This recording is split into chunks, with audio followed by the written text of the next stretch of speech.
Hey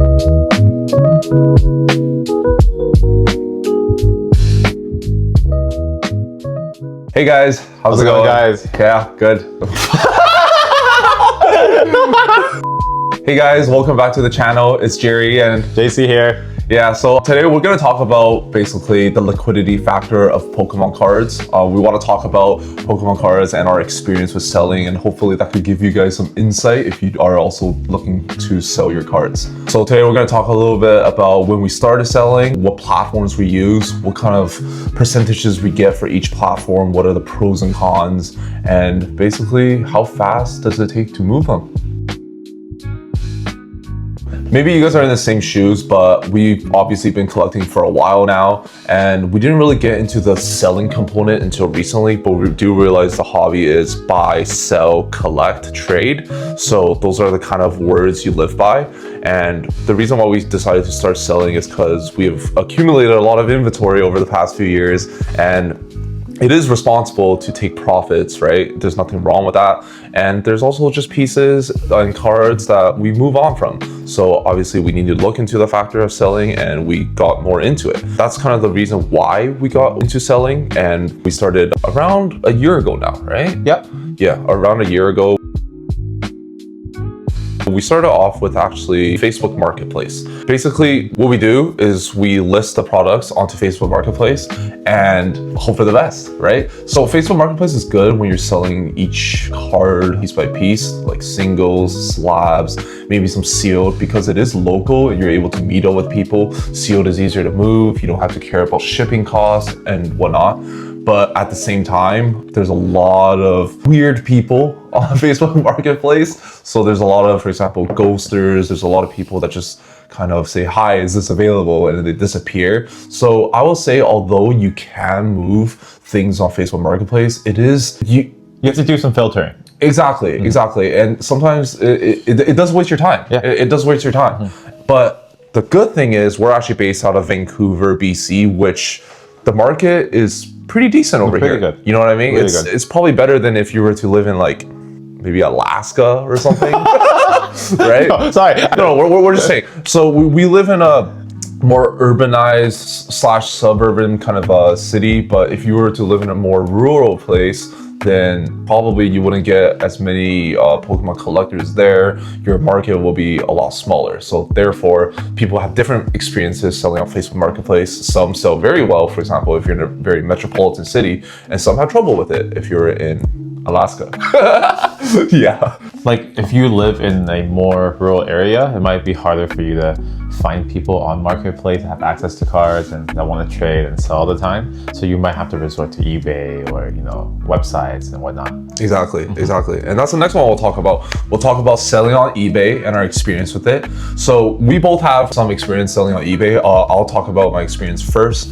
So basically selling on eBay, the outreach is really, really good because you're selling to the whole world now.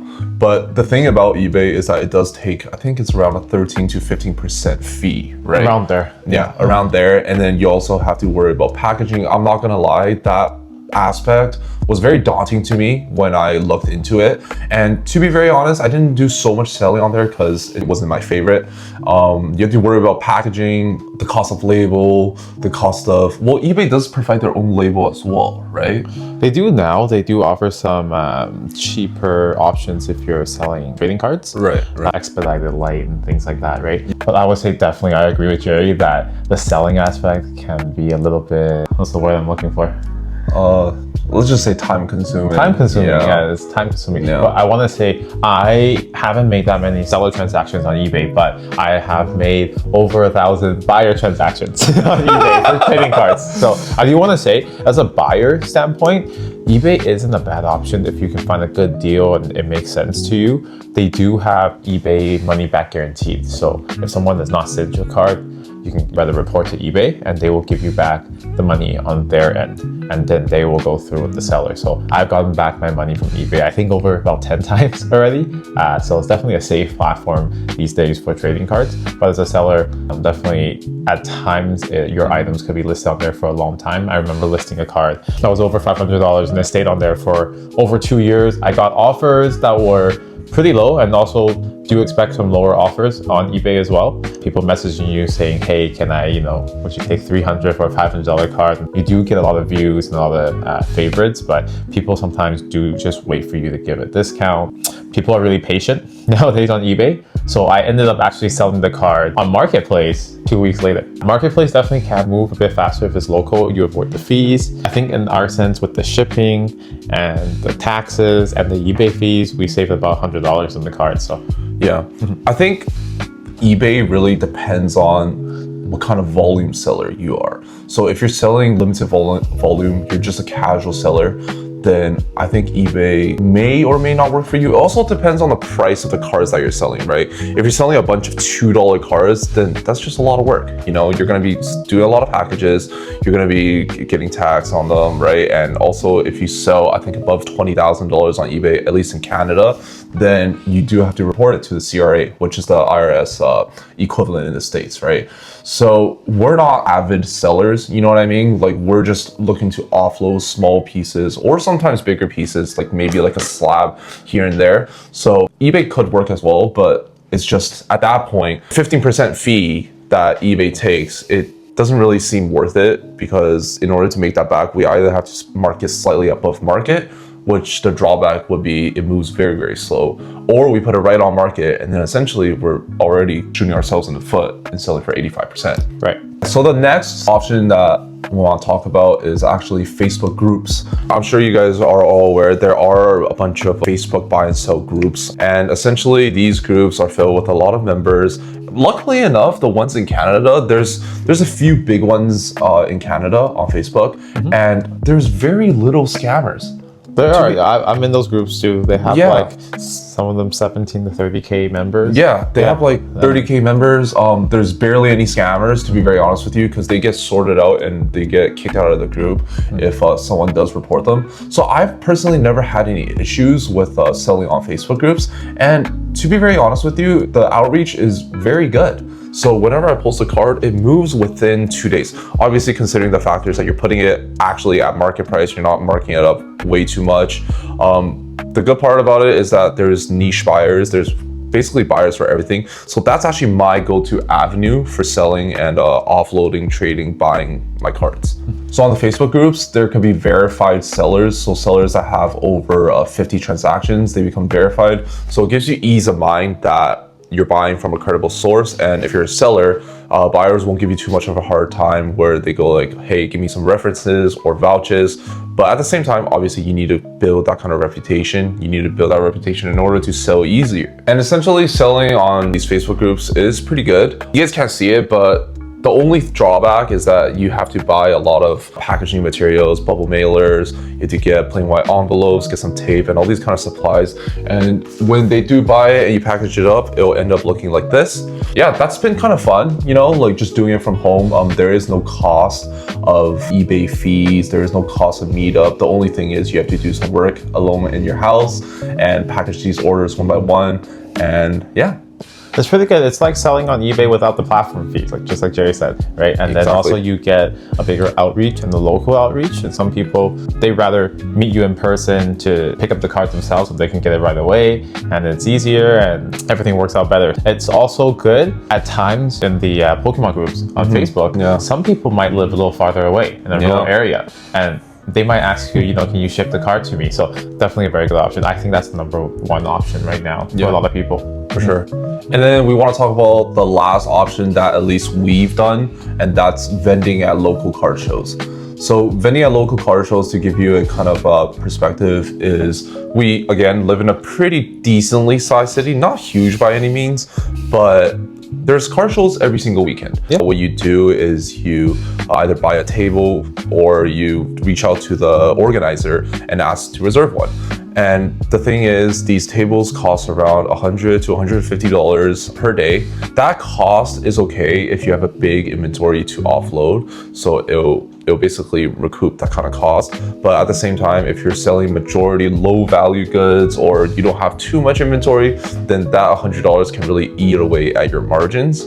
So our experience with that is that it is a little bit tedious as well, because you need to prepare all the cards, you need to price it all out. I'm not saying you don't need to do this for all the other aforementioned steps, but you have to physically bring it to the car show, which usually starts pretty early. You have to be there around like 8 a.m. for some of them.